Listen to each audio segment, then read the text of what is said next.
have your fear, which might become reality. And you have Godzilla, which is reality. I'm sick of Godzilla. Wake up, everyone! There are two things you don't know about the Earth.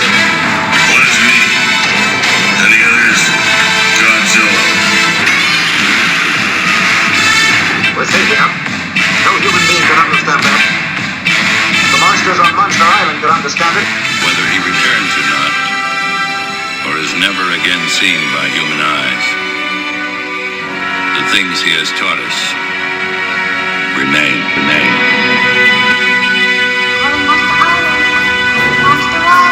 Hello, we are back once again. YHS Monster Island.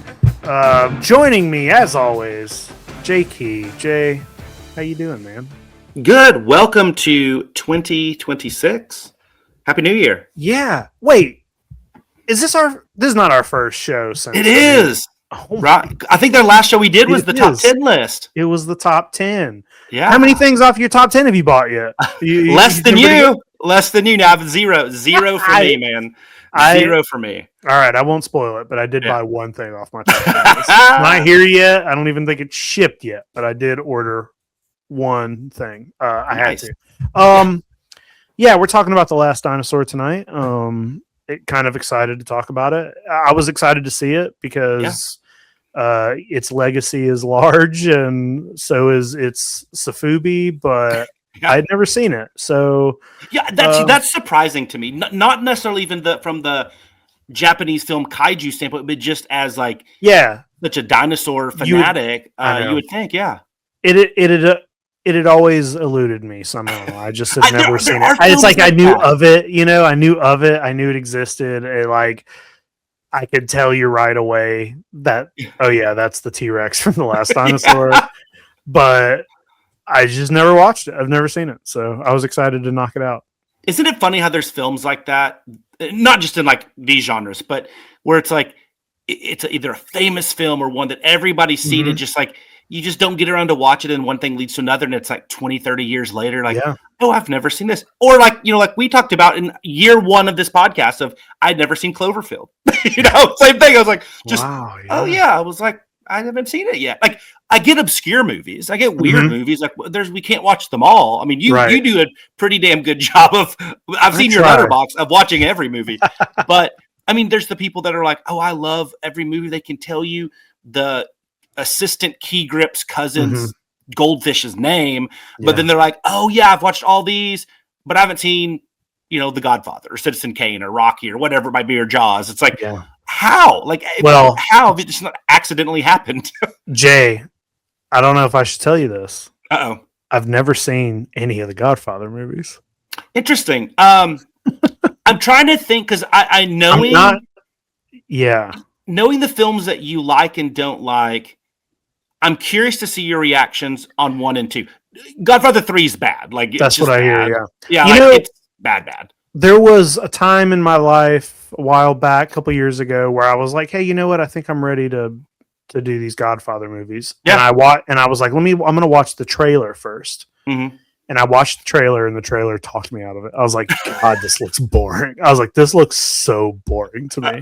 And I didn't watch it, and I've just never watched it. But, I do like, I watched Goodfellas today. I've seen it many times. Right. But we watched it today just because. And you like Casino, and you like I love Casino. Casino's great. So I don't know. It's just never been I've never seen anything from it that's made me say I need to see that. And also, the amount of people who talk about how amazing it is and how it's the best, I'm like, I bet it's not the best movie in the world. Maybe, but think about this, Jake. Maybe for them, how you talk about Jaws, because I use these two because they're universally critically beloved and loved films, right? Nobody's gonna be whether you enjoy it, because Godfather and Godfather 1 and 3, or 1 and 2, and they're not my go-to genre, but it's oh, these are obviously really good films. They're great. They're well done. Those two films, nobody's going to ever say oh, that is a bad, poorly made, Jaws. Sure. Just, they did not know what they were doing. It was a cluster. And nobody's going to say that. But I'm curious if there's a crazy Godfather fanatic that has, production used barrels from the Godfather in the background, or Jaws is just it's kind of boring. It's a shark. I get it. 100%, 100% they do. We went to the Academy Museum a couple months ago. I'm so we jealous. were in California for the Jaws thing, but there was they had this photo op set up where towards the end of one of the hallways, they had this room that had a desk and a fireplace. It was really fancy looking. And we walked in and I was like, what the fuck is this? I was like, what is this? And Craig's like, it's from The Godfather. And I was like, oh, I don't know. So yeah, I think you should watch it one day when you're just there's nothing else going on. Yeah. It's not they'll make a thing of it. And my gut is your reaction will be I get why people like it. Mm-hmm. It's probably not it's not a story that I care too much about going into it. And like I said, I'm the same way. It's funny. My brother is a Godfather fanatic. Really? Loves it so. Oh my! And he loves Casino, Goodfellas. Anything of that. Next time I see him, that's what I'm gonna bring up. Oh yeah, that. He loves all that. He was he would have him and his wife. The second a Sopranos episode came out, he would watch anything organized crime, mafia, mob stuff. He's all over it, and I'm just it's a thing. It's okay. A good film or TV show about it is a good film or TV show about that. It's not. I'm not watching it with Kaiju. It's there's a Kaiju in it. This is probably going to be painful, but we're going to watch it anyway. I'm not like that with mob and mafia movies. Yeah. I'll get around to it one of these days. Yeah. But my Letterboxd watch list is very long, and there's a lot of other movies that are gonna take precedent. So that's awesome. I don't know. We'll get there at some point. In the meantime, we're going to talk about The Last Dinosaur, which I am sure is a better movie than The Godfather. But we do have, we got some news, we got some pickups, we got some toy news. Yeah, we do have some toy news. So, Jay, you want to do some pickups? Do some pickups. Okay. Let's. I'm a little slow today. We got to cue that pickup music, or not. They love that sweet sound final. Get it as much as they can. Sometimes it's a glitter Godzilla, and sometimes it's Vector Man. For those best exclusives, it's gonna cost lots of yen. And let's hope that sofubi is off their holiday top 10. Yeah, we got Kaiju pickups. Oh, what a glorious day. Oh, Kaiju pickups. Now back to Jake and Jay. I got some sweet soft vinyl, man. I got some sweet soft vinyl here. I'm excited to see it. Did you go pick up this week too? I do. Yeah. Nice. I got a lot of random stuff this week. Oh, me too. I've mine is kind of silly, and they're all very silly and fun and goofy. Yeah. There's nothing here scary. Nothing here that would be I'm gonna kill you, Kaiju. Well, nothing like that.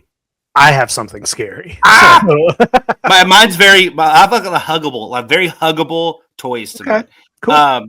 The first one, a little bit of backstory.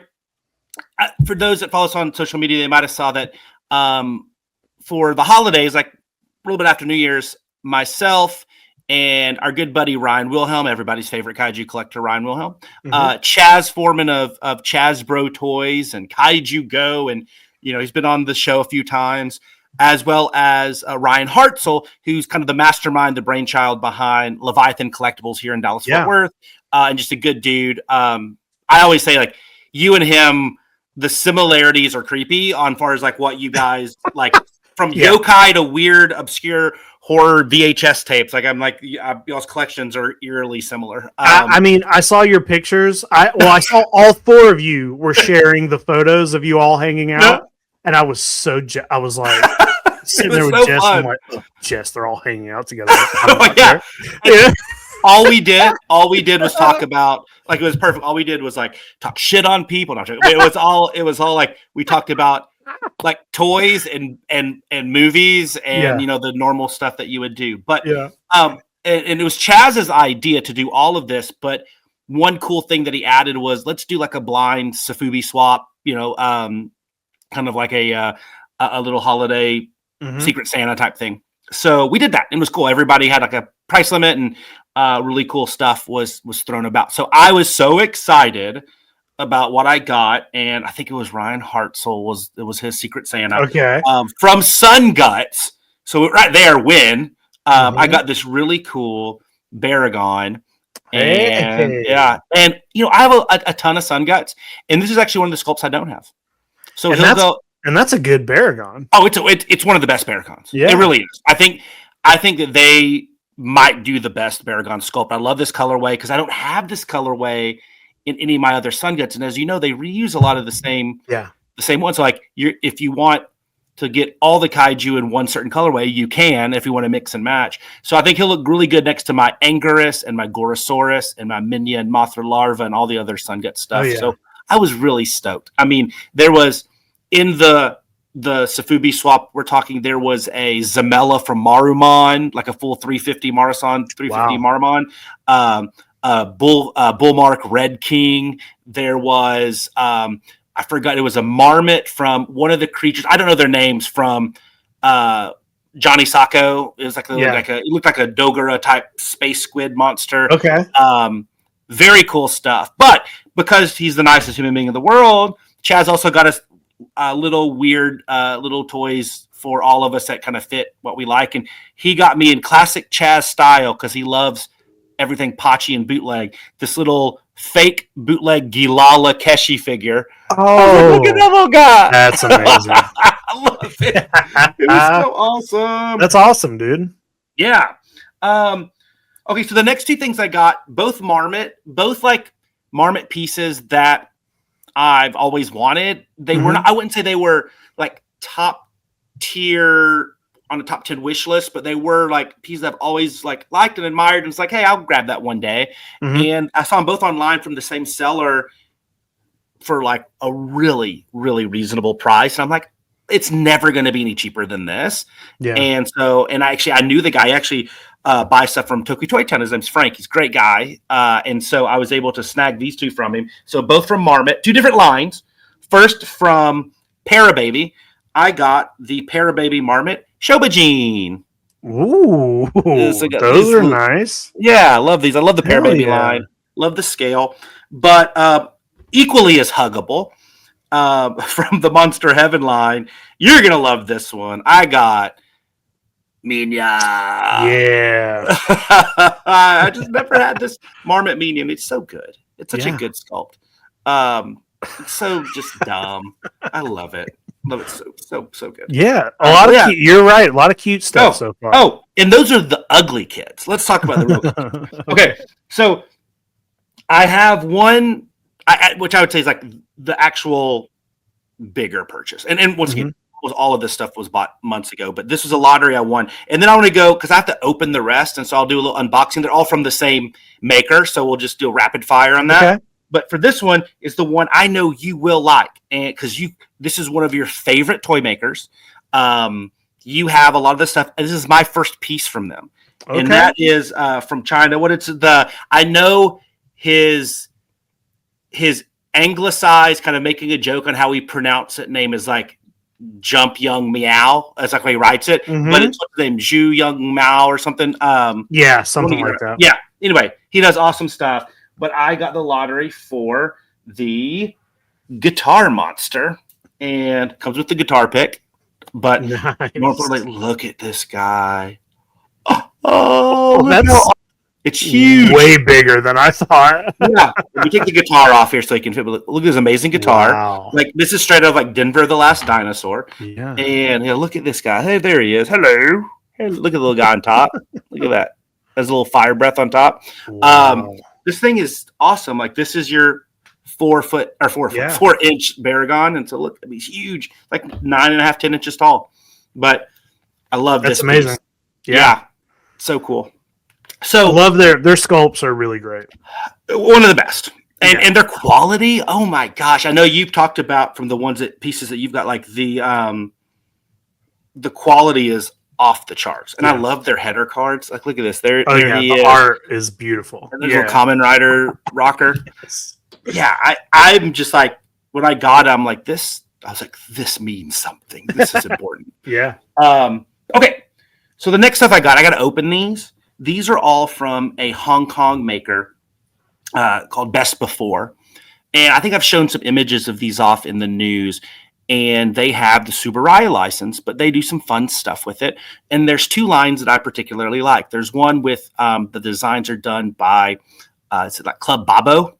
And the other one is a render or as a representation of the Ultra Kaiju from the little animated series Kaiju Step. So it's very similar but different. We talked about these a couple weeks ago. We did, yeah. And so obviously Kaiju Step, the 753 from Strange Gallery, that collab are the ones that got lost in the mail for me, and I didn't have those. But this is the other maker doing Kaiju Step officially, and so they're equally weird and crazy and silly.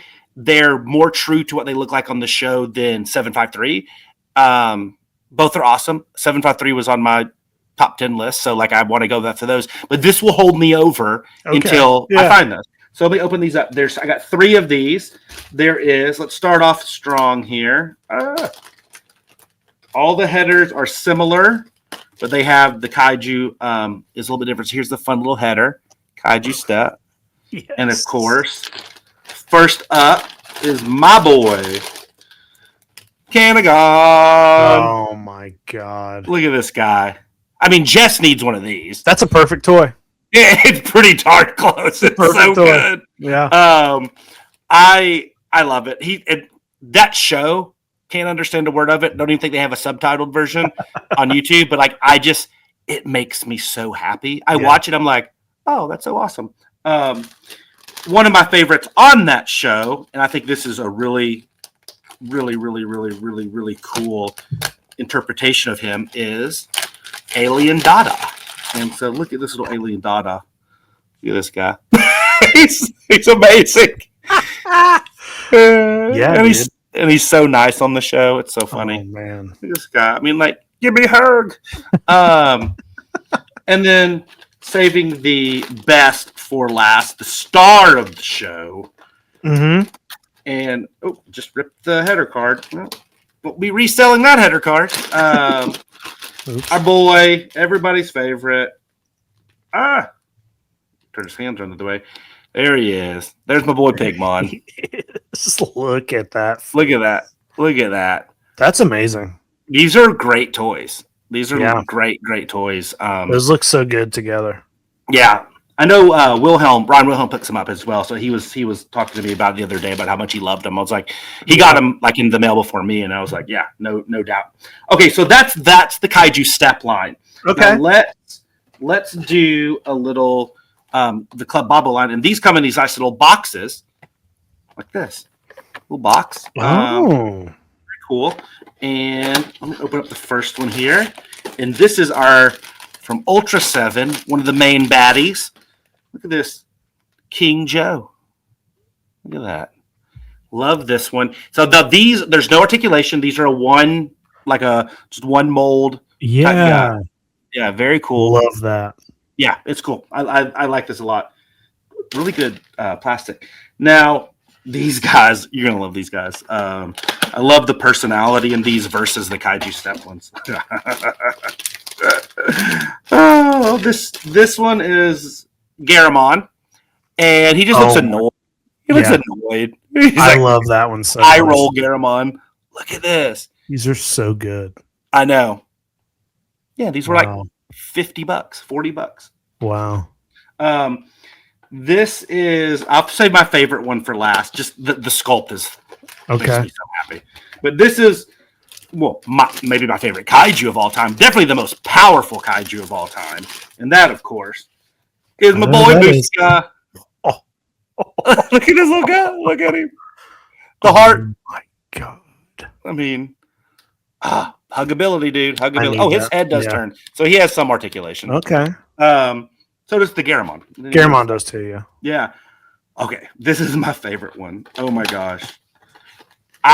We can do a challenge. We'll show this, whether they have any reference to it whatsoever. And if you can look at this and be unhappy, then I don't know if you're human. or you're a serial killer. So look at this guy. Ready? Our favorite coin eating monster. Da-da-da! Wow, that looks unhinged. My favorite. That looks like one of those. Look at him. These guys. That looks like those like dark web internet games where you're running from something and it sneaks up on you and it's right in your face. It's like this guy is like, oh, the parents love him. He's their great one, and they're like, oh, and then we had this kid. Ah! That's Canagon before and after drugs. yes. This is your brain. This is your brain on drugs. This guy, look at him. I just can't. I can't stop staring at it. I'm just like, why does this exist, and why do I love it so much? Maybe it says something about me, but these toys came and they all came in one box, and I'm just like, I love all of these. Oh, what a great package! Yeah, thank you, Hong Kong. Best Before Hong Kong, and I believe their website is bestbeforehk.com, and they ship to the U.S. There, it is not a hard thing to buy, and I don't know if I can't remember off the top of my head if they have a native proxy service there or if you have to just use one of your own. I can't remember. But yeah, bestbeforehk.com, and you can get you some Kaiju Step, and who knows what else they'll be releasing. But highly recommend. Great stuff. They came in about 2 weeks. But yeah, I love them all. I mean, look at this thing. Look at that thing. Yeah. And go watch some Kaiju Step, people. It's so funny. So those be my pickups, as they say. Okay. Good stuff. Dude, really. Hugs. They're all huggable. They are, and I'm jealous of all of them. Look at this. I mean, look at this. Dada and Baragon. Like strange bedfellows, but look, they're just made to hug. Look at that. Fun. Yeah. Love that. Jay, you got some good stuff, man. Now gross me out. I want to see this gross stuff. The horrible. We'll get to the gross stuff. The first thing I got is kind of a weird. Let's see. It's not a toy, but I want to show it off because so over the weekend on Sunday, I don't get on Facebook Marketplace that much. Mm-hmm. It's just not something I ever really check out. But every now and then I'll get on there, and I have like 3 searches I'll search, and one of them is VHS. Yeah, and I found this old man named John, really nice guy, very old guy, in Live Oak, Florida, which is about an hour drive from me, who had a post up. It only had one photo, but in the description, it said that he had hundreds of VHS. So I sent him a message. I'm like, hey, man, you got any other pictures or anything? And he was like, no, I don't have any other pictures, but I just have a lot. And I was like, okay, well, I'll come check them out. And it was so funny because he was like, immediately, he was like, do you have a truck? You can take them all. You can buy them all. And I'm like, no, dude, I'll go through them. Yeah. And I'll pick some out. And he was like, okay. So he and Jess drove an hour to this guy's house on Sunday. And I love this. His daughter let us in, and he does indeed have hundreds of VHS. Now, most of the VHS are taped like he taped them himself. So most of them, like a lot of them are like he's written the label. Yeah. And there's weird stuff, and there's like, we bought MTV 1998 Spring Break. I love that. Because he just had it taped off the TV. I was like, we're buying that. Bought some random stuff. But then he did have like regular VHS as well. And, you know, there were no like, I got a lot of good stuff. Nothing crazy. No gems. They did tell me some other couple had come and bought most of the horror already. I was like, fuck, I bet he has some good horror stuff. But I did find one thing that is relevant to this show, a movie I've never seen. But I had to pick this up. He had the human vapor. Oh, nice. Yes. Yes. You have to totally watch that. It's great. Yeah, never seen it. Yeah. Never seen it, but he had it on the shelf, and I was like, hey, I know what that is. So I grabbed it. So Human Vapor, we got That's a good watch. It's like I said, it's a good film. It's I mean, Tsuchiya is really good in it. And I don't know, I really enjoyed it. And I know they either did or are doing the remake, so I'm excited to see that. Yeah. I'm excited. I was glad he had it. Yeah. Okay, so a couple things I got here. These were sent from a YHS listener. Cool. I don't have the name offhand, and he sent 6 of these, and I think Abby took 3. We split them, but everybody has seen these by now. But he sent some of the the Rookie these Motos. guys. Now these are probably not something I would like. We saw these at This is not like what my usual pickup or whatever. Their setup though was awesome. Their setup was great. Machines and everything. Yeah. The 3 that I got were this Mechagodzilla. Very cool. I got this Rodan eating ramen. Now, wait, real quick, Jake, time out. Yeah. Those 2 you've showed me. So I got my son from Decon 3 Rokimotos. Uh-huh. And Godzilla. And he got Rodan eating ramen, and he got a Mechagodzilla. I'm very curious if you got the 3rd one. Well, I was gonna say if he wants these, he can have them because I think I'll probably part ways with these 2. Yeah, I'm keeping the 3rd one. The 3rd one is really great, and it's Jaguar eating ramen. Nice. This I love.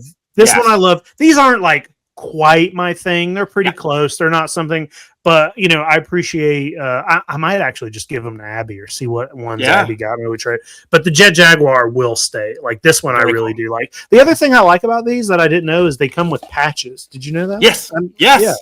They come with patches, and they seem to come with the patches of the figure you got. But one of mine came with a burning Godzilla patch. And I was like, oh, well, I didn't get that one. But patches are cool. Those are cool. This guy's going to go on the shelf. I like that. No, so Jackson's 3rd one was an all-black Godzilla. Oh, okay. Very cool. All right. So I got to show this stuff off.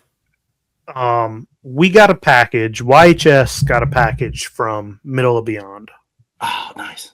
And they sent all this stuff, and I just gotta say thank you to Middle of Beyond. Yeah, for sure. For sending me so much Godzilla stuff. For sure. Look at this bad boy. Oh, I've seen him before. I love it. You got one of these, right? I do. You have this? Yeah. So they sent the Godzilla Tower rug, which I cannot wait to put in the toy room. I know. He guards my most expensive toys. Exactly. Now they also sent me some of the flannels, which is like so you. It's so you. Yeah, I'm a flannel man. You are. I wear flannels. So they sent this is the burning Godzilla flannel. Oh, very cool. And we got a Godzilla on the pocket there. Opened that one because I've already worn it. They also sent the regular Godzilla flannel, cool. which is in green, also with a Godzilla on the pocket there. Nice. Very cool. These I love, and I can't decide if I want to hang them at my work or if I want to hang them here somewhere. But they sent both of the love those, the lanterns, the Godzilla those are so lanterns. Cool. Yeah, they're awesome. So there's 2 of them. This is the other one. Yeah, and it's got cherry blossoms on it. Yeah, I think I like that one. They're so good. Yeah. I cannot believe they sent so much stuff. Jay, next time we got to get you some stuff, man. Yeah, that's okay. I love their stuff. It's great. Listen, don't know what I'm going to do with this, but I got the Jet Jaguar Godzilla vs. Megalon bandana. You just need to have it. I mean, yeah. Oh, look how crazy it is. You like see through. Oh yeah, you can see the bookshelf through it. That's cool. Yeah, so got that. And the last thing they sent is they sent this crazy Godzilla cardigan. Oh, which is even more you than flannel. Yeah, look at that. They sent this big, nice, warm Godzilla card. I want to go somewhere where it's cold enough to wear the flannel, the Godzilla cardigan, the green Godzilla cardigan that I bought from the Godzilla store. and this all at the same time. Just I think that's layers of Godzilla. Done. It doesn't. There's nowhere cold enough for that. Yeah. Thank you to that's awesome. Middle of Beyond. I mean, that's a crazy amount of stuff. So thank you to them. 2 more pickups. All right, here's the gross one. This was also sent by a listener. And I don't know his real name, but his name online is Bat Kid Voodoo. So thank you. Maybe that's his real name too. Now, I had never seen this before. And he sent it, and I couldn't believe it. I was like looking at it, and I was like, this thing is huge. What the hell? He sent the Mega Eggman series Shin Godzilla. Look at that thing. Look at this thing, dude. Oh, that's gross. That's so cool. That's gnarly. It is. Look at that. I think I like that better than the gigantic defo reel. I think I really do. I think that is it just, I don't know, something about it. It's awesome. I'd actually never even heard of this brand. And when I first saw it, I thought it was the defo reel. I was like, I would have to. Yeah. But then I was like, wait, what is the Mega Eggman? What is it's this? Easy Hobby, right? Yeah. Yeah, I think it is. It's just like, I got the box over here. I was looking at it, but I was blown away by how crazy looking it's perfect for you. Yeah, this is my kind of thing right here. I mean, I want to put it. I'm going to put it cardigan, and it's basically you. I'm going to put it with that in Raku. Put it with all my shins, or maybe I'll just put all my shins on a shelf or something. This thing's crazy, man. Thanks for sending this along. That's cool, dude. It's very, awesome. very cool. Now I got one more pickup, Jay. This is awesome. This is by an artist that I have fallen in love with and picked up my first pieces at a G-Fest this year. And he was doing like a flash New Year's sale, was selling stuff on his in his stories on his Instagram, and I was like, "Fuck, gotta buy this."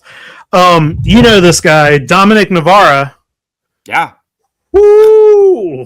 Look at that. That's so good. I bought his. So good? Oh my god! I bought this -1 swimming Godzilla. This thing's amazing, dude. This is so cool. Your Kaiju Godzilla Kaijin wooden collection has to be it's huge now. It's growing. Yeah, I got them all on one shelf.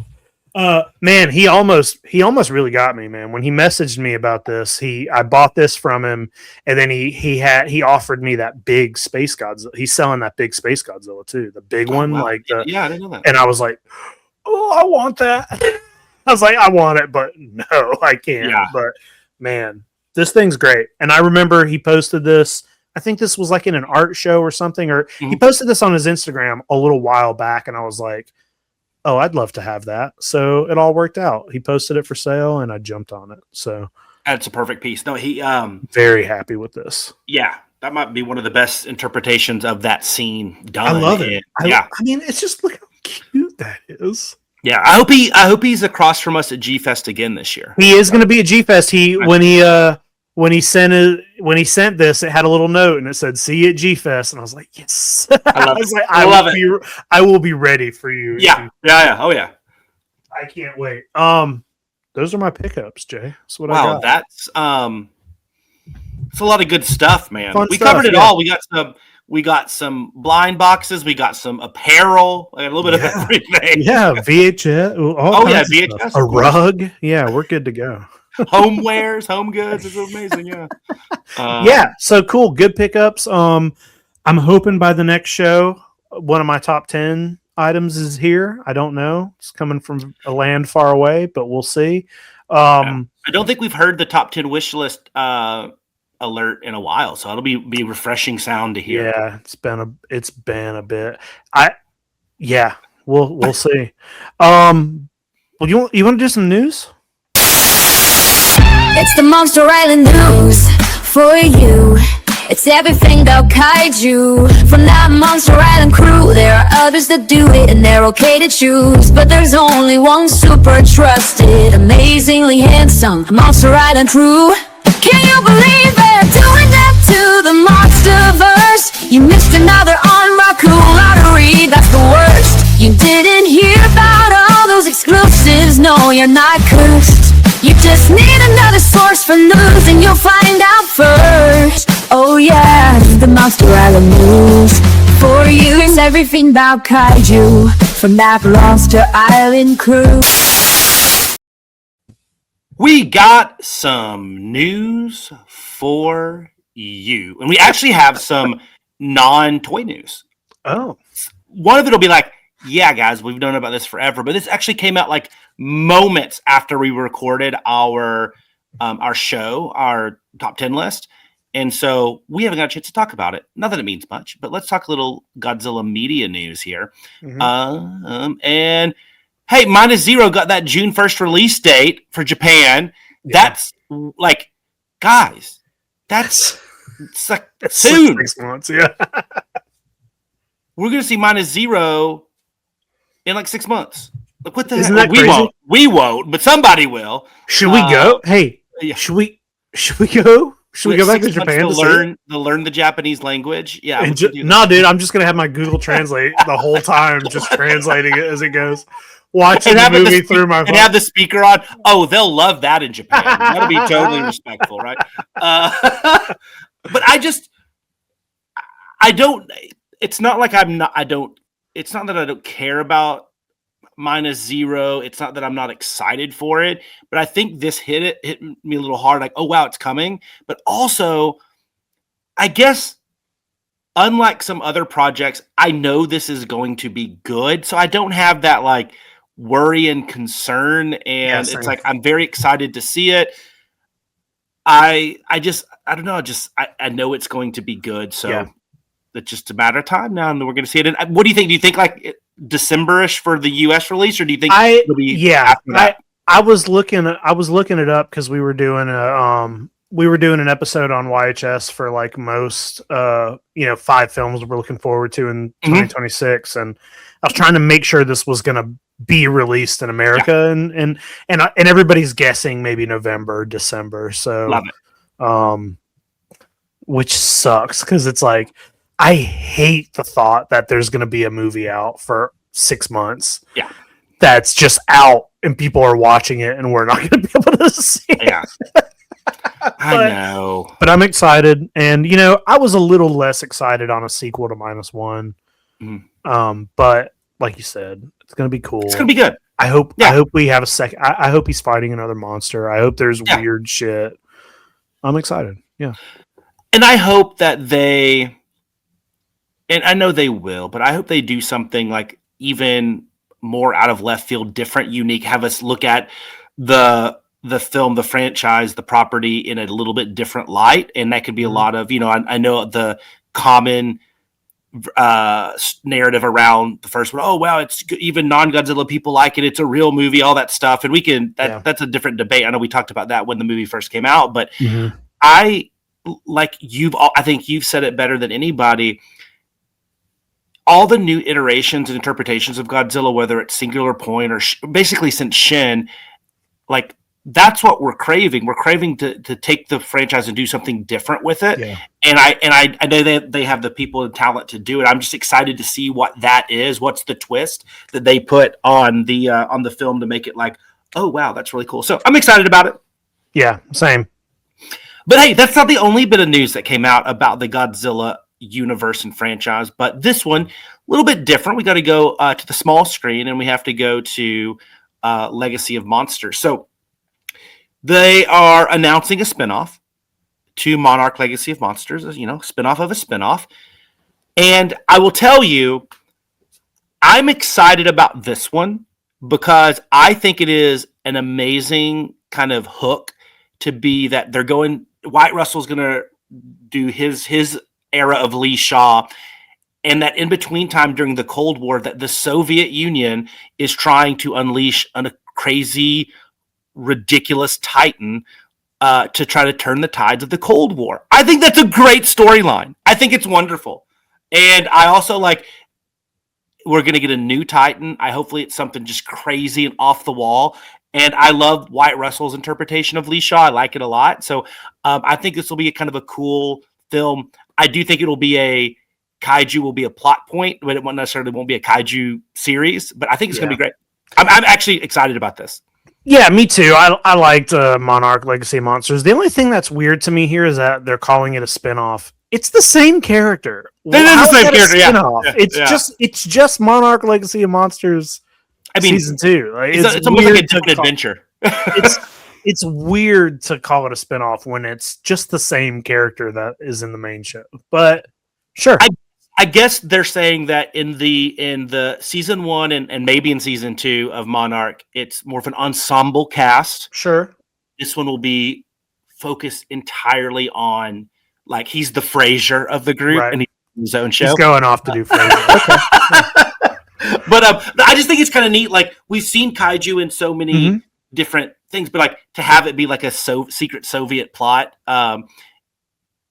I don't know. I think it could be. It also could be really bad. But I'm excited for that. Something that's kind of neat. It's like when we talk about when we see Kaiju films that are set in like feudal Japan or like Pulgasari, feudal Korea. Yeah. It's just a different setting, and I think this will be fun. It's not on a tropical island. It's not in the middle of a giant city. Like I don't know. I think it'll be cool, and I just want to see what type of juice and stuff the Soviets are putting in this Kaiju to get them bulked up, and it'd be great. You're not going to see it until the last episode, so calm down. Or you'll see it in the first episode, and then not again until the last. You'll see like the shape of it in the first episode, but you're not going to see it until the last episode. All right. Oh yeah, if it's like Legacy of Monsters, it'll be like good episode, snooze, pretty good episode. Like it's. But I thought this was cool, and the ultimate takeaway for me, in all seriousness, is Apple TV Plus and like they have faith in this series that they're announcing these so far in advance that this is something they're going to continue to push. And I don't think that's a surprise, but it is nice to see it in announcements like this. Yeah. I don't know. I'm excited for that stuff. Yeah, me too. We'll see after Supernova comes out. We'll see what's going on. Okay. But let's get to some toy releases. We got some cool stuff coming in for Superfest this weekend. So I have a little bit of Superfest preview, I guess. And there's a lot of other toys outside of Superfest that hit. Some really, really good ones. So let's chat. Okay. I don't even need to read this one because you're looking at this and I can already tell, like, give me these Ultraman and Bolton hand puppets. So this is the Tsuburaya store is doing this. This is cool. They are bringing back an old toy from Masadaya, Teodori hand puppets. Now, these originally came out in 1966, and they're doing a lot of – Marathon's doing this as well, where they're doing the 60th anniversary basically of Soft Vinyl, because that's when the original Marathon Soft Vinyl toys came out. So Tsuburaya is doing these 4 puppets. There's going to be 2 Ultramans, one that's an homage to the original vintage color, and then there's an exclusive color that's kind of like, unique to the Tsuburaya store. Same thing with Bolton. And these are up for pre-order right now through February 8th. They're very inexpensive. A proxy service can get you some. I'm getting some for the store. So we'll have, if they don't still have some of these at G-Fest, depending on when they ship and stuff. So they're very, very cool. I mean, who doesn't love a hand puppet? So I thought this was like awesome. All the stuff, one of my favorite things that's coming out. Dude, these are, for me, this is this is my thing. I want these. Yeah, they look so good. So good job, Tsuburaya store. Yeah. But hey, that's not all. Look at this. It's back. Our second wave of Unraku of the Godzilla standing behind that tree-covered hill that we all love and know so well.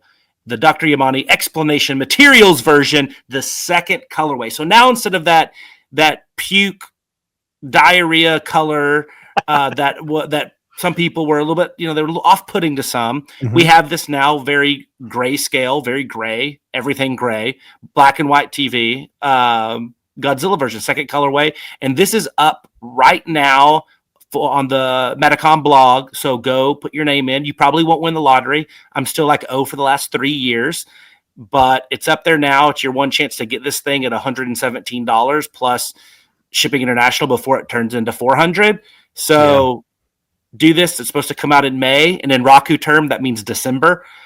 And so I don't know. I like this colorway maybe better than the Vomit one. Yeah, same. This is really cool.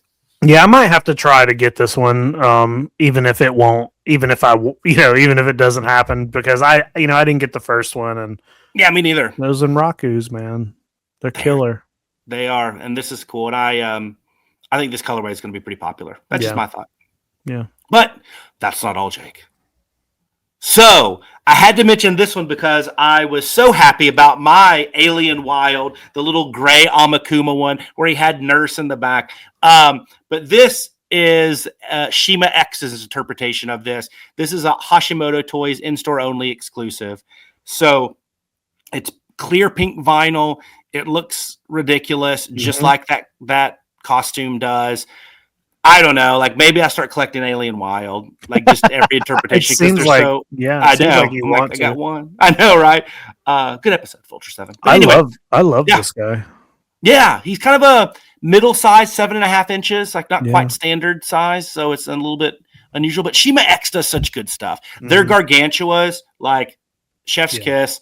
Their was it a Muku Muku from Fireman on the tricycle? So good. They do really, really good stuff. So I know this one will also fall in line. But hey, Jake, that's not all.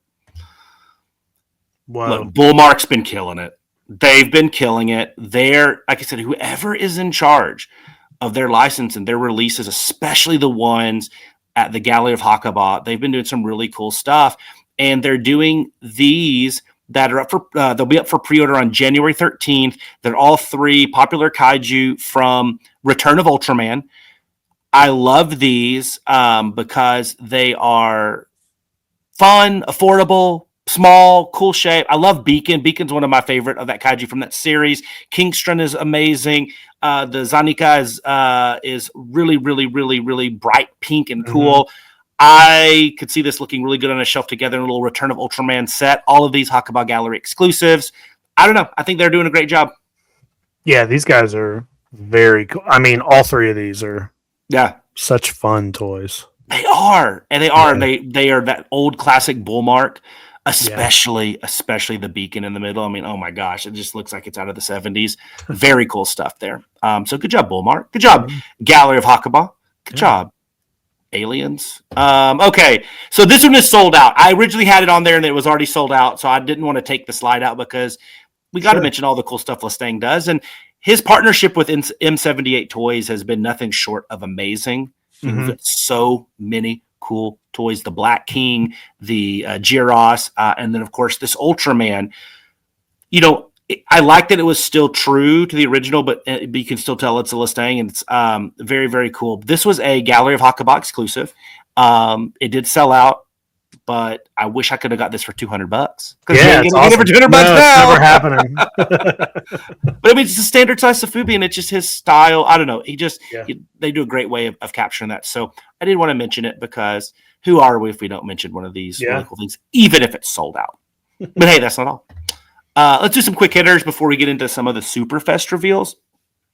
Now, these are all going to be more in that articulated, detailed, I guess probably is a better term, detailed look and feel. So talking X Plus here and similar manufacturers, but the Godzilla Jr. from the Large Monster series, which is up right now at X Plus Japan. I think this looks really good. Yeah. And I love that Godzilla Jr. is getting some X Plus love here. I think it looks great. Yeah. I'm going to skip to 2 over so we can stay with X Plus real quick. Okay. But Alien Prisma, not my favorite of the Ultra Series Kaiju monsters, but hey, he gets the X Plus treatment too. Yeah. So it's there. It's a Rick exclusive. I don't know if this is going to be on X Plus North America. Same with the Godzilla Jr. But if you want to check that out, please do so. And then the other 2, so we had a one from G-Saurus and one from Toyverse Billiken Shokai. So the G-Saurus is this really insane looking Awakened Heat Ray Radiation version Shin Godzilla. This thing looks awesome. I love it. It's shipping out in June. You can pre-order this at a few different places. I believe Art Storm and some other ones. It's big. I mean, it's a big toy, and it looks very cool. And I think a lot of people, that love them some Shin Godzilla, this will be a must-have. Yeah, I like the purple. I do too. Yeah. And the last one, I love this. If you go to the Toyverse site, you can get this. This is the 12-inch premium collection series, Ultra 7, a Billiken Shokai from Toyverse. I love me some Ultra 7. I thought this was one of the cooler Henshin Hero toys that have come out recently. And I like that it's a big toy. It's a 12-inch tall toy. And it's in a cool pose. It has that old school Billiken model kit vibe. I don't know. I think this is a very, very, very cool toy for a very affordable price. Yeah. $76. Yeah. So some quick hitters. But let's get into some of the awesome Superfest stuff that's coming out. We got to start with this. We both love this toy. We both have the original. I'm very happy they're re-releasing this. That being Marasan and the Toho Champion Festival Godzilla with the little Toho Champion logo. Guys, like it's not a cheap toy. The original is not a cheap toy. Both of these are good. I think it's just most like Godzilla Sofubi collection. This is a piece that I think you should have. I think you really should. And whether it's the reissue or not, who cares? It's just a cool Godzilla, and it's a really neat toy. Well, the fact that it's bigger, right? This one's big. It's a new mold. Yeah, I think it's what I read is 10.5 inches. Yeah. Yeah, what I read is it's a new mold, and it's bigger than the original, and that's enough for me to want it. Yeah, I mean, if it's bigger, smaller, same different size, color, who cares? Who cares? You just want that logo, man. Yep. And so I was really excited. This is one I don't mind reissues and redoing things. I mean, I think as we have a lot of the same sculpts in 1,000 colorways, and I get really excited when they release stuff like this because it's an important toy. I like it. I agree. But that's not all, Jake. Marasan, man, they're pulling out all the stops for Superfest. So they had their 60th anniversary of Sofubi Lucky Bag, and they're giving us a really cool transparent burning Godzilla 99, which I like because it ties into the short film that came out with a burning 99. I like the Frozen 73 because I love all this stuff that they do with that white and blue marble with the purple spray, the purple pink spray. I love that. They have these new interpretations of Dark Sparkle for Titanosaurus and Mechagodzilla 74, where it's the classic black vinyl with the glitter, but they're doing some more paint, some light blues, some light there's some teal. Gold. It's that Titanosaurus has undercoating of a dark teal, and then all the black. Yeah, it looks great. It looks really, really, really good, and I think those will be of the four. I think those will be the hotter tickets getting on the secondhand market. Yeah. So really cool stuff there for Marsan. But hey, Marsan was like, hey, you know what, dude? We got more going on at Superfest. Look at this. We got a Frozen Dodongo. Whoa. 450. And I know you have a 450. You have, I think, the best Dodongo they've ever done in 450, the red glitter. But this is a really cool, very, very, very, very cool toy. They also went the Ultra series and also releasing Unitong, Marasan Unitong. And then, which I thought was so cool, the next two to me are a little bit out of left field. The vampiric plants from the Lawless Monster Zone, one of my favorite episodes of Ultraman. They're doing the Soufflon crazy vampiric plant, and now you can own that in Sofubi form. That's cool. Which is insane. And then they're doing a 12-inch tall radio tower. It appears to be like a clear orange vinyl, and that's a $50, dude. $50 crazy. For a tower. For 12, it's a 12-inch figure. Yes, it's a foot tall. Oh my gosh! And you could put that with anything.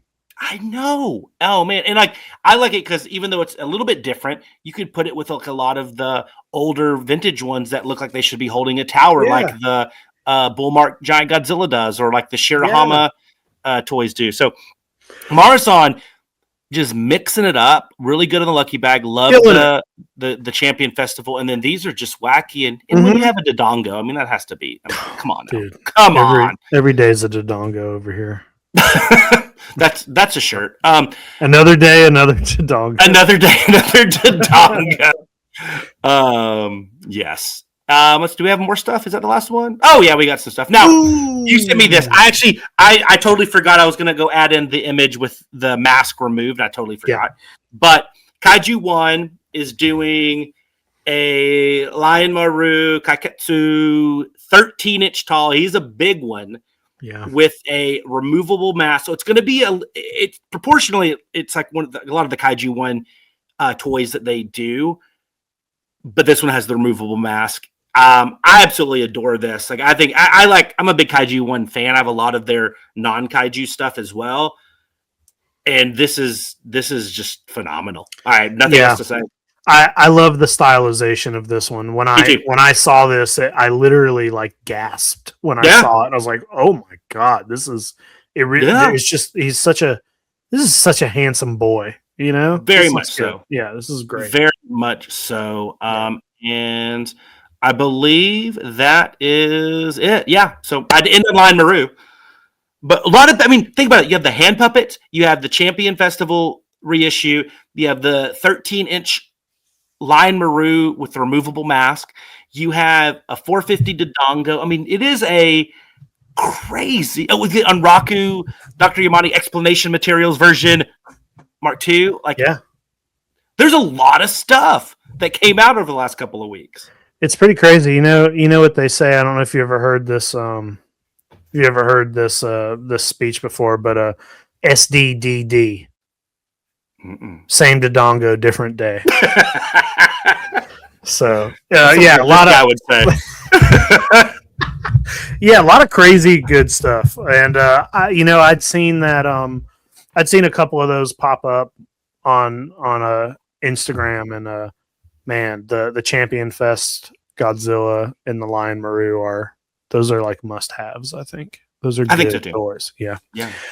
Well, we're gonna do this, Jay. We're gonna talk about this movie here, The Last Dinosaur. We watched a film today, oh boy. This is the part of our show that's not about toys. We didn't research this particular piece of media because there's a ton of podcasts that'll read from Wikipedia. But we'll tell you what we honestly think, like how Orochi's grand and Yonguri stinks. We'll tell you that Inframan can change your very life. Pretty sure Jake wants Princess Dragonmon to be his wife. We know some people simply won't want to hear us, but they're probably the same ones that like Mega Gear us. Oh, we watched a film today, oh boy. Let's just hope it's not Mega Gear us. Yeah, let's hope it's not Mega Gear us. Mega Gear us is so dumb. I hate those two people that are talking during Megaguirus and that. Like, I don't care that it's Megaguirus. You still don't talk in a movie theater. And does Megaguirus have competition now? I don't know. We will see. I would rather watch The Last Dinosaur any day of the week. Yes. Yes. We watched The Last Dinosaur. Jay, have you seen this before? Is this your? I have. I have. It has been a minute. You've seen this twice? I have. I'm trying to think of actually the first time. I don't have any recollection of like the first time, like when I was younger. I was like, I remember going to the VHS or going to the video store and buying. I don't have any memories like that. I can't remember one of the first times I watched it. It was a while ago, and then I watched it again. This is probably the third or fourth time I've seen it. Okay.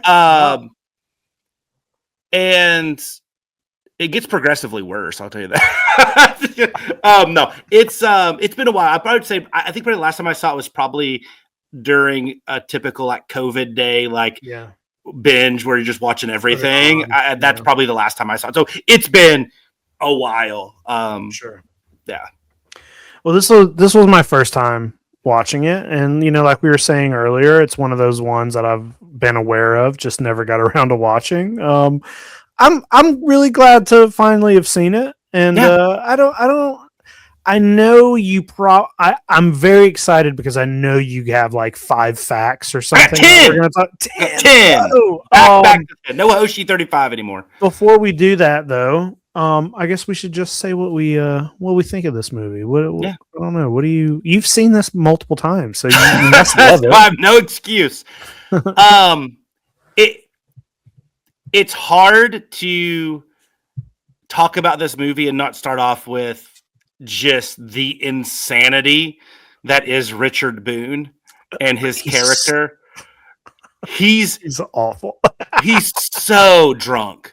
Like Yeah. he's just the whole time. I mean, it is like, sometimes, it's just like blinking the eyes and just like screaming his lines. And on top of that, and maybe better because of it, the character, regardless of who's acting it, the character as it's written is also an awful human being. So, of course, yeah. it's like, he's just a terrible, womanizing, animal killing, just horrible person. And then on top of that, you got drunk freaking Richard Boone, Hollywood star, who's on his literally, like, I think he dies a couple years later, maybe even the next year. On the last end of his career, like totally plastered, allegedly, that's my interpretation, just doing whatever he's doing, then coupled with like young and up and coming Joan Van Ark at the time before she obviously hit soap opera stardom and all this stuff and all these other things. It's like drunk Richard Boone, Joan Van Ark, former professional basketball player, and Tsuburaya puppet or a man in a suit stuff. Like it's like, sure, this is gonna work. But I think it's hard to look past how insane Richard Boone is in this. That's like, I think the through line. Yeah, I could not stand that character or the acting of anybody. So like the first 30 minutes of this movie were exactly what I thought it was going to be. Yeah. I was like, well, but wait, before we even get there, there's a theme song. This movie opens with a theme song, and I was like, the credits were playing, so I was like still kind of looking at my phone, and I'm like half listening to the song, just thinking it's a song. Yeah. Because it's a really good song. Yeah. And then she starts like singing lyrics about the Last Dinosaur, and I was like, hold up. Yeah. This is a Last Dinosaur theme song? Yeah. It's the best part about the movie, is the song. Yes, I will admit this 100%. Here is like on the way to work the next day after I watched this, whenever that was, I literally like YouTube music it, and like that was what I listened to on repeat on the way to work. Was it? Thank you, Nancy Wilson. But it's great. It's so good. Yeah. And Rankin Bass, like they're, regardless of what they're doing, like there is, and regardless if it's good or bad, like there is a focus on the music element and musical element of their shows. And so, but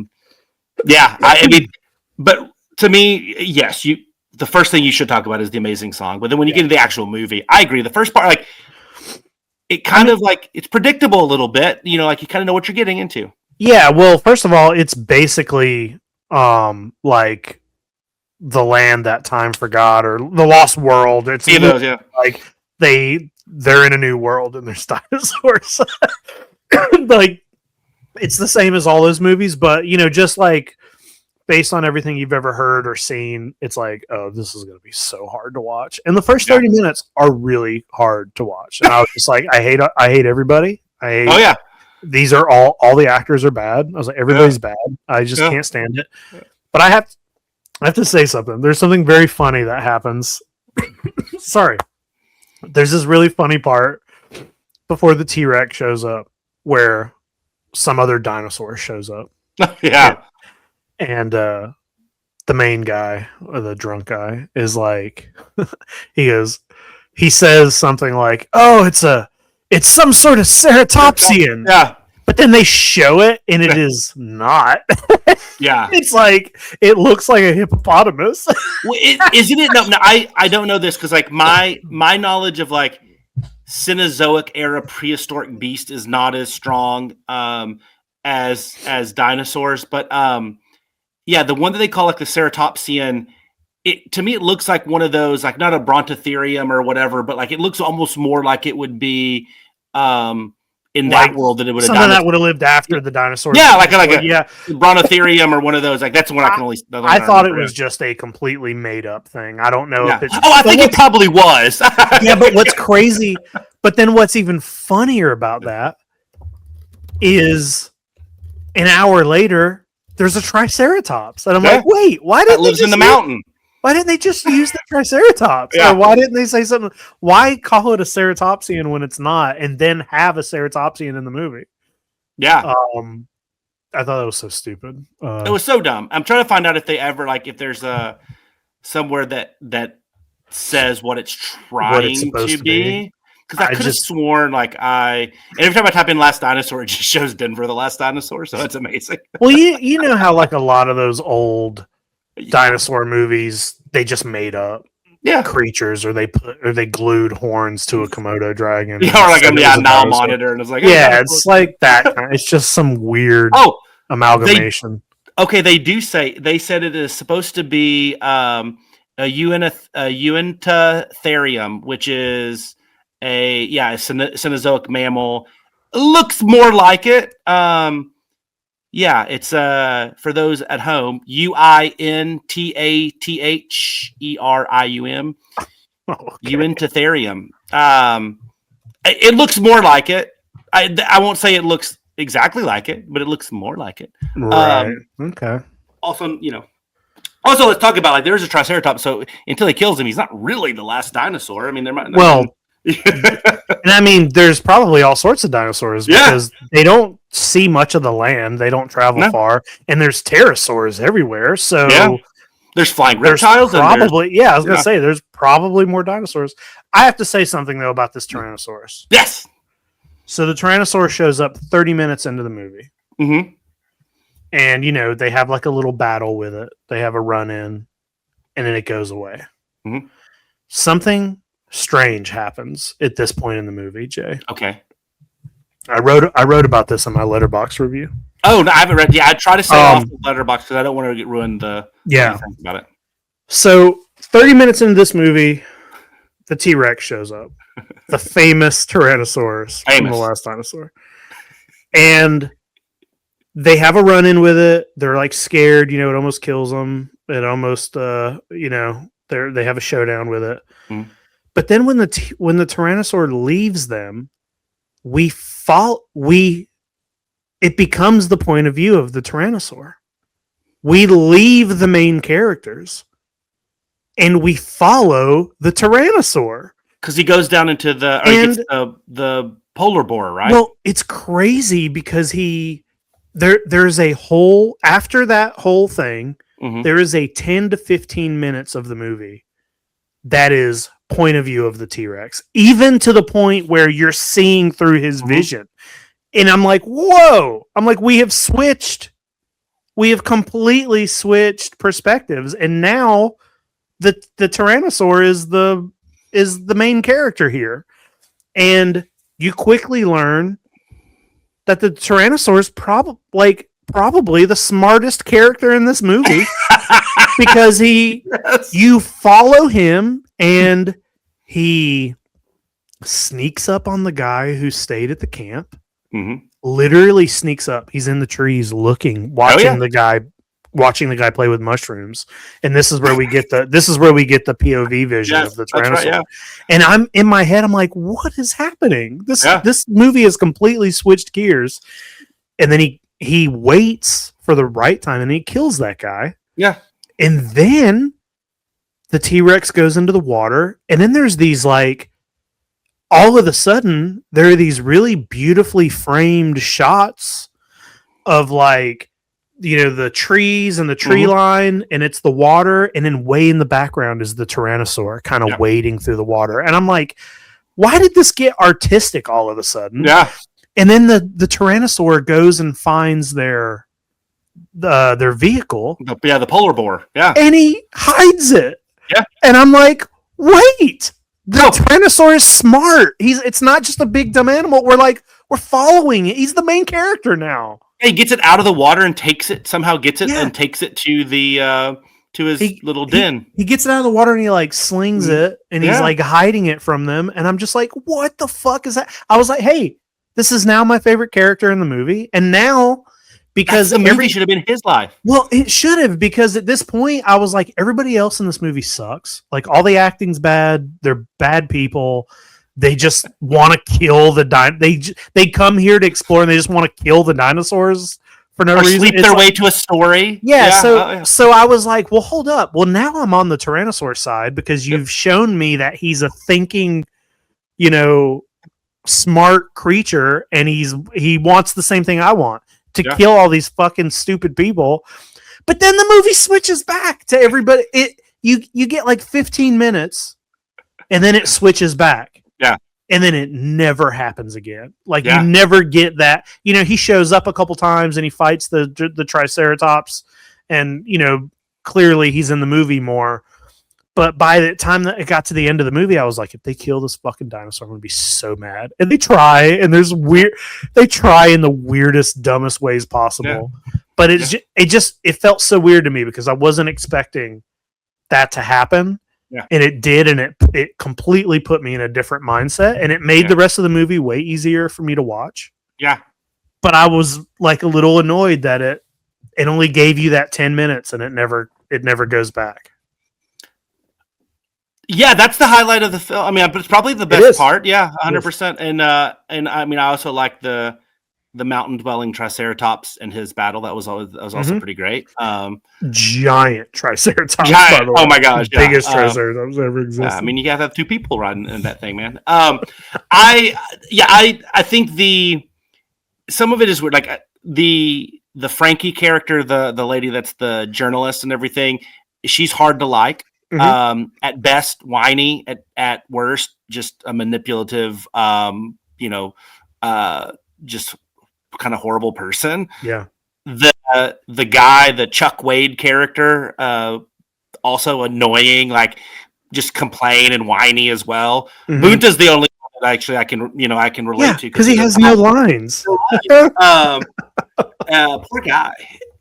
And then the other weird part is that, well, first off, like the weird relationship between Frankie, what is Richard Boone's character's name? Not Thurston, Marston, something. I don't know. And the other guy, like that, the weird like love triangle is like very odd.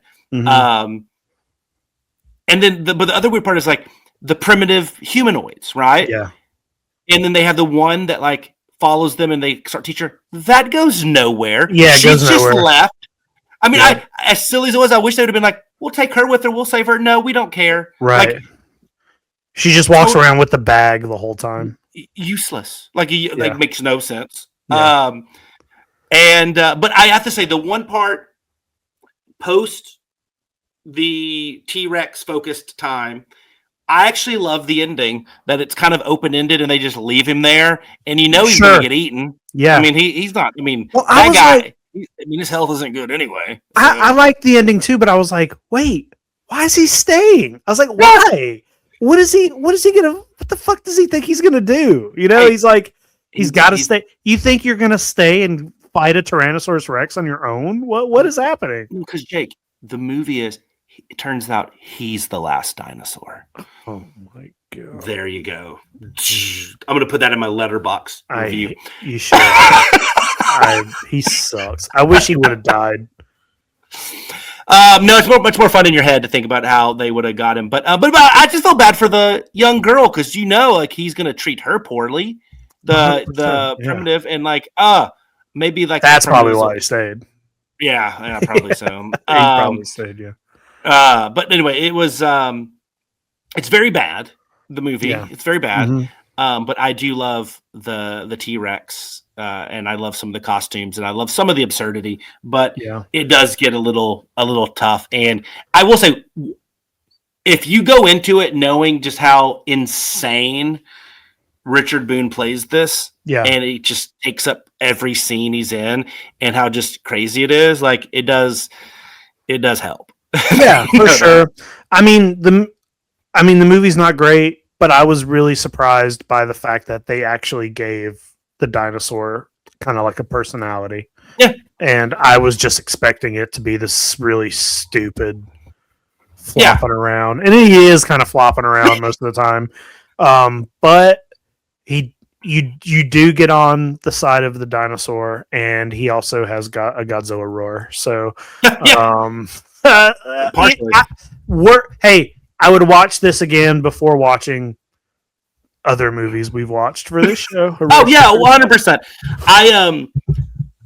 Yes, and I do like. I always like the films, and one of the other reasons I'm glad that they didn't like kill him in it. It's like if he gets loose, sequel. They should make a sequel now. He's still the Last Dinosaur. Yeah. Still there. The fact that it's in his world, I like that. I hate when I get why when they go to, a crowded city and that's the sad we have to say whatever. But I'm so glad they just didn't kill him, because it would have been like, oh, the bad people win. Yuck. It would have been like if they would have ended up capturing Gorgo and Gorgo's mom and kept him in the circus. I was kind of glad, but the one thing I'll say about this, and we can get to this point, is there are some interesting facts about this film. I can't wait. Yeah. Some of them we talked about, but some of them maybe not. Yeah, the art's pretty good. The Yeah. art's better than anything in the movie. Yeah. So the main thing, we all know this is a Rankin Bass, an amazing Rankin and Bass. There's so much crazy stuff, but this was actually the first of 3 co-productions with Tsuburaya. On top of The Last Dinosaur, they went and got a little bit smaller and did The Ivory Ape with Jack Palance starring in there. Yeah. So that's pretty cool. I've never seen this. I don't know if you have. No, I haven't seen either of these. And then the next one was The Bermuda Depths, and that there is a large turtle in that one. There's also a large turtle in The Last Dinosaur. There is. There's true. Yeah. They have you seen? seen? I don't know. Have you seen The Bermuda Depths? I have not. I'm gonna. That's a very intriguing poster. I like to look at that. Yeah. I'm adding that to my watch list. Love it. So, they felt good enough from this to make another 2. Now, and then we didn't talk about a lot of the history on the actual Last Dinosaur, but the goal was to, they were going to make it for, for theatrical release and everything in the US first, and then in Japan, and it ended up being cut and edited and debuted as a TV movie in the US, but there was a theatrical release in Japan and all that type of stuff. A lot of fun stuff regarding the production and release of it. But the good news is that we can still see it to this day. It's not one of those lost films or hidden films. Right. But they did 2 other ones. And yeah, I'm very curious to see how the Ivory Ape and Bermuda Depths compares. Did Tsuburaya and Rankin Bass find their groove, or was it just more of the same with less budget, which is what it looks like? I think that says Carl Weathers is in the Bermuda Depth. No, well, that kind of makes sense. So I think, Dinosaurs in 77. I think this was 78 and 80 or 78 and 79, something like that. You have to tell me how that is. Yeah, I'm gonna find it. So we talk about the music. Well, let's talk about the score, because the score is at times weird. And at times good, but this was done by Maury Laws, who has done a lot of the Rankin Bass stuff, including every one of their Christmas shows. So Rudolph the Red-Nosed Reindeer, Frosty the Snowman. Yeah, this is all good stuff. Oh, that's the what I'm saying. Return of the King, The Muppet Show. Yeah. Return to Oz. This is all good stuff. Yep. So that's why the music piece, the score, like I said, sometimes it's very odd, but also you don't have a lot to work with there with Richard Boone screaming at things. Anyway, very cool that the late great Maury Laws was the one doing this. So they had the Rankin Bass A team working. That's awesome. Yeah, good job, Maury.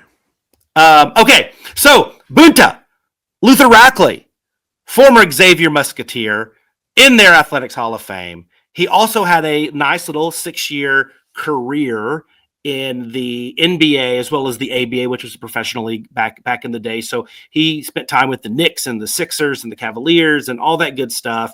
That should be the Cincinnati Royals, not the Roys, which now the Sacramento Kings.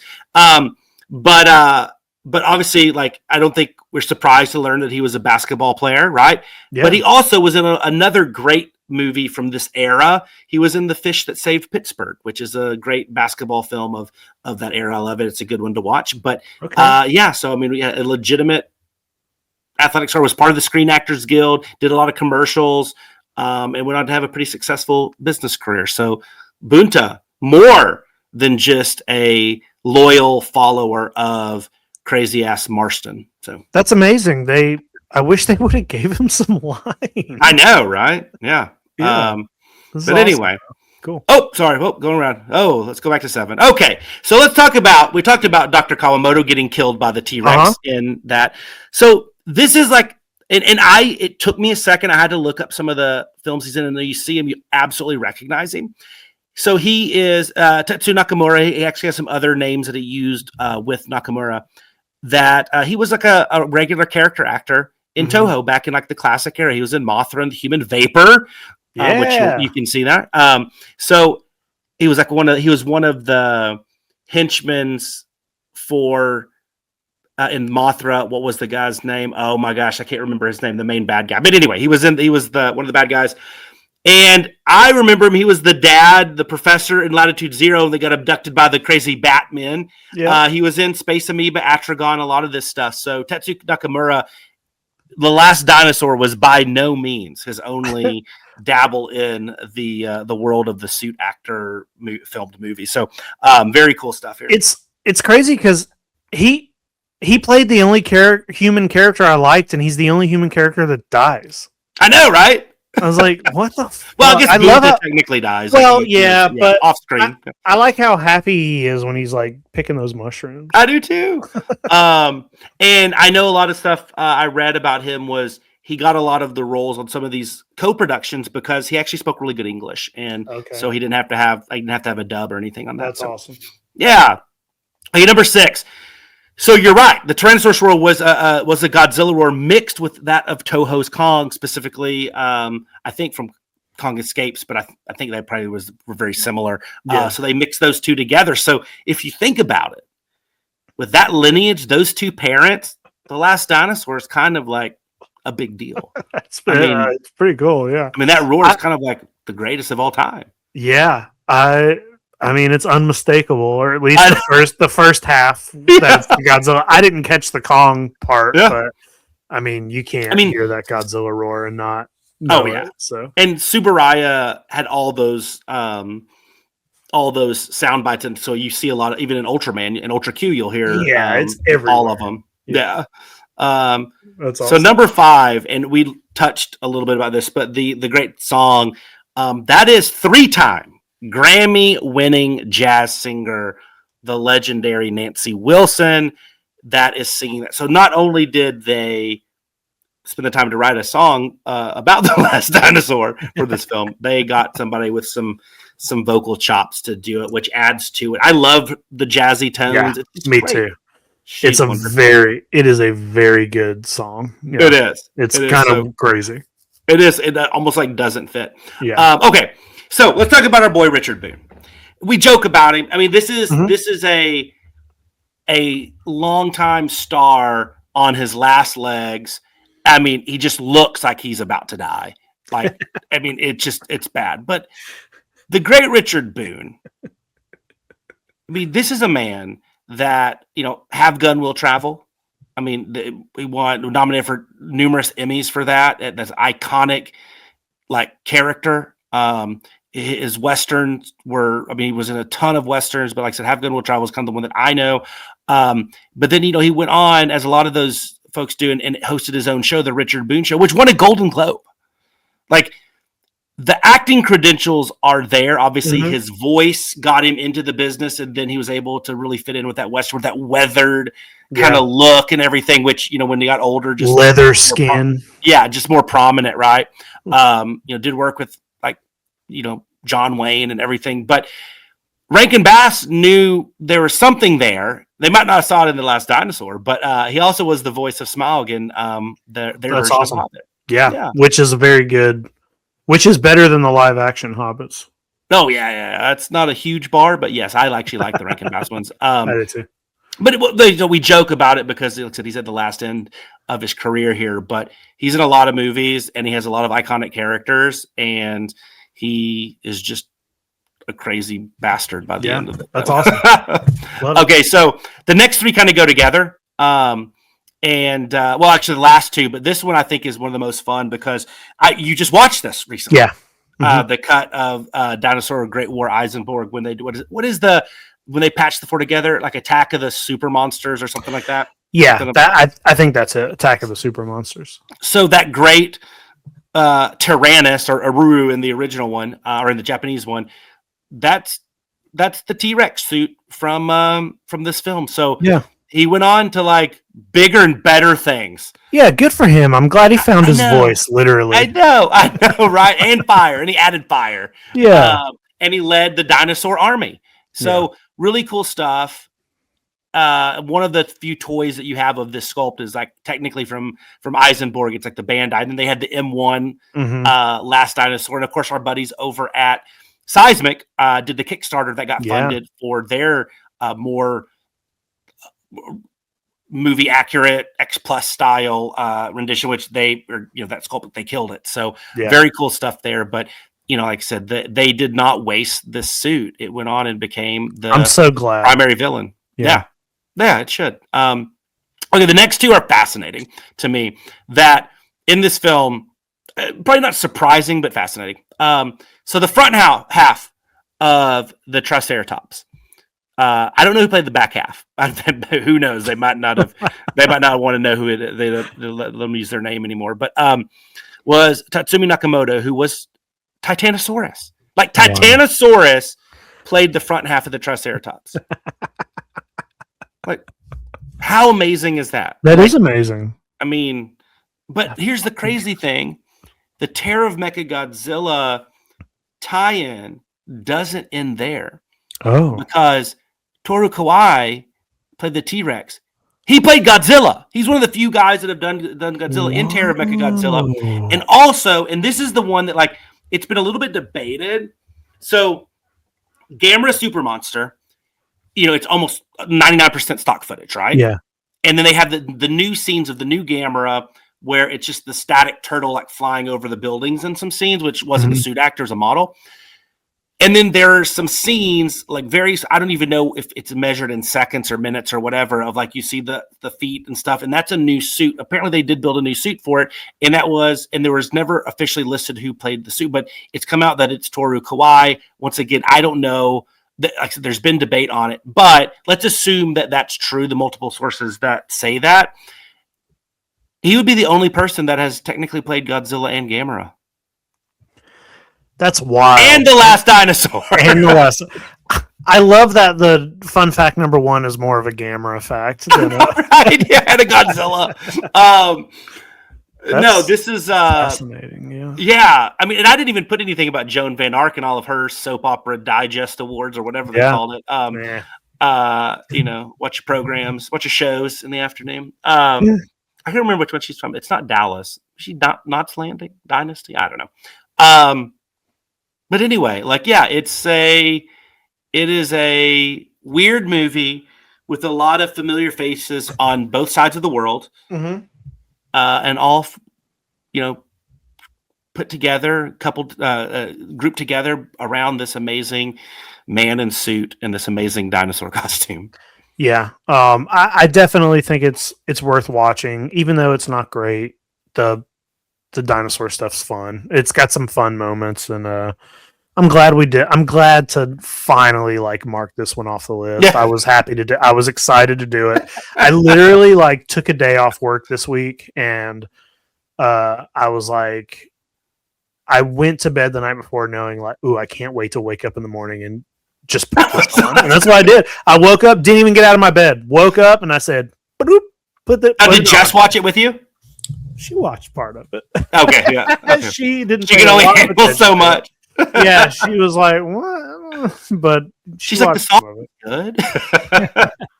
The toys are great. M1 Last Dinosaur with the polar bear is a hard piece to get. There's good stuff, man. I'm glad we watched it. Jay, what else you got? You got anything else on this? No, that was the Last Dinosaur. There's no more. There are no more. Cool. Yeah. Let's get out of here, man. Let's go. Listen, this was fun. This was a good week. Good pickups. Good news. Oh, you know who actually likes this film and liked Richard Boone in it? Who? This guy. Look at this guy. He's like, he loved it. He loved it. I could not. I dare you to try to sleep in the same room with that thing. I bet it. Right? Yeah. Turn it moves in the middle of the night. I have to turn it around, face the other way. All right, guys. We're going to get out of here. We will see you back here in 2 weeks. Bye. Adios.